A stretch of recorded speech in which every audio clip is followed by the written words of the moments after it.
Welcome back, Brentwood. Hope you had a good field day. Let's get right into the sports. On Monday, the baseball team lost to Parkway North, and there was a track meet at Brentwood, including first-place finishes from Mari Goodlow, Demetrius Thompson, Max Torres, Kenzie Kurd, and Evan Goldman. On Tuesday, there was a girls' soccer match at Bayless, with Brentwood winning 3-0. On Wednesday, the tennis team lost to Bishop DuBourg, and the soccer team won 2-0 against Collegiate.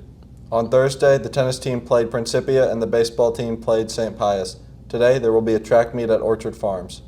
Last week, the Scholar Bowl team finished second in districts and leaves today to compete at Nationals in Chicago. I nearly rolled a perfect game while Scholar Bowling last year. Do you even know what Scholar Bowl is? Of course. No. Well, buddy, you're in luck. Camille has more information for us with a Friday feature. Hey Brentwood, did you know that on Saturday, April 18th, our Scholar Bowl team plays second at districts in Jefferson City? Well, I'm here to tell you all about it. Scholar Bowl is a trivia competition about overall knowledge. A team usually has around 4 to 5 players. Each team gets a buzzer to answer questions. These questions come from multiple categories such as history, music, visual art, and much more. But have you ever wondered how Scholar Bowl started?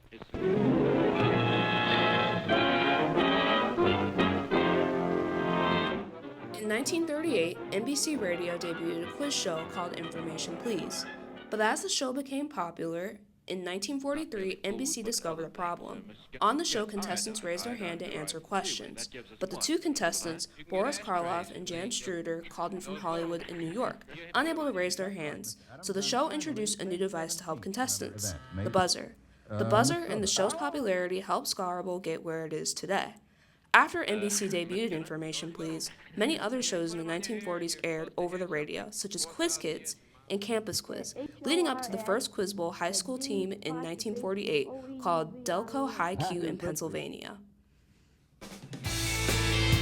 With one new team at a time, Scholar Bowl rapidly spread across the country, leading up to where we are today. In 2018, Brentwood started a Scholar Bowl team. Now they are in the top 10% of nationally ranked Scholar Bowl teams. On Friday, April 24th, they will be heading to Nationals in Chicago. Scholar Bowl is a really fun way to challenge yourself academically in a really supportive environment.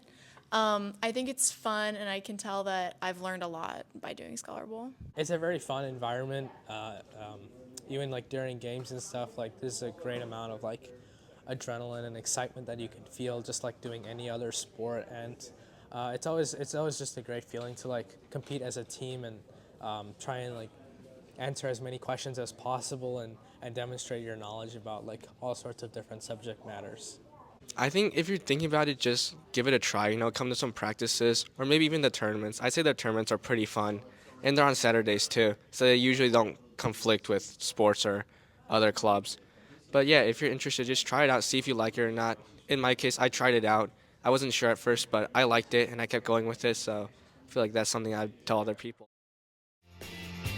Make sure to congratulate the Scholar Bowl team on their achievements. I'm Camille, and this has been your Friday feature. See you soon.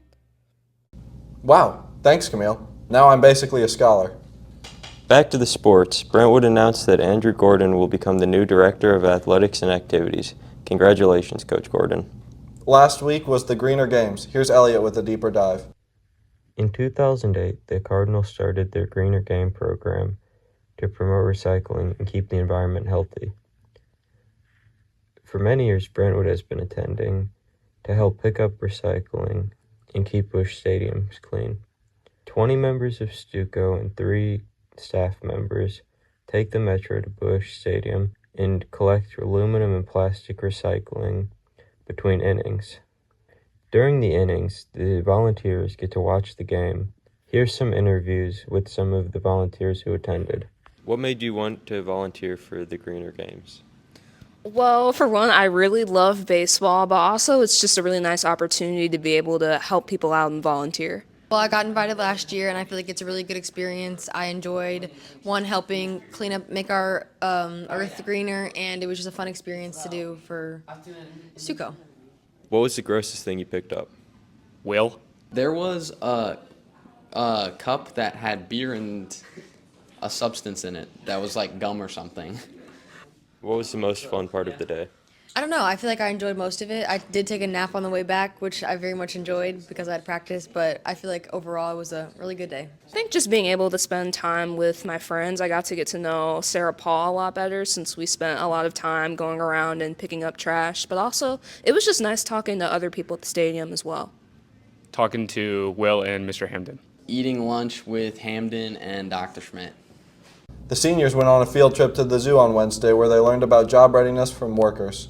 Last week, the juniors had a career fair. Here's John and Miss Diaz with more information. So last week we had our annual junior career fair where we partner with Junior Achievement of Greater St. Louis, and they provide different real world panelists, like people who are working in the career field in our 6 different career paths that we study for our ICAP. I hope the students get exposure into different career fields that they don't always see on a daily basis.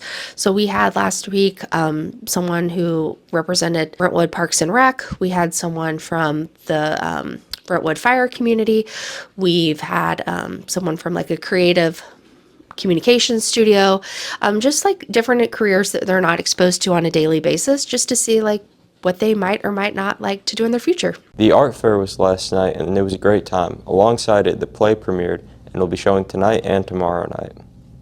Here's John Prime with the Week in 60. Hello, it's John Lee with the Week in 60. In Russian-Ukraine war, Russia launched its deadliest attack of the year, launching 650-plus drones and missiles, killing at least 16 and injuring over 100 personnel. Amid numerous wars, Pope Leo XIV expressed deep concern about humanity's future.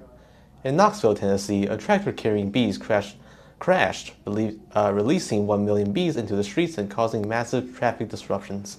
In Italy, a paraglider crashed into a tree, resulting in a firefighter rescue mission.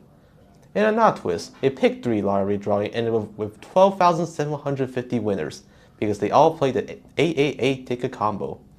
2 CIA officers were killed in a vehicle crash in Mexico following an raid on a Palestinian drug operation. In the Iranian war, tensions escalate in the Middle East as Iran seizes ships in the Strait of Hormuz, following a ceasefire extension. That's all for the Week of 60. Thanks for the rundown, John. Today also marked Brentwood High School's first field day in several years, which was preceded by a Spirit Week and organized by the Student Council. Next week, Bar 2 will be back with a special feature on it. That's all we've got for this week. Till next time, be good, Bewood. Let's go, MN. Use that one instead.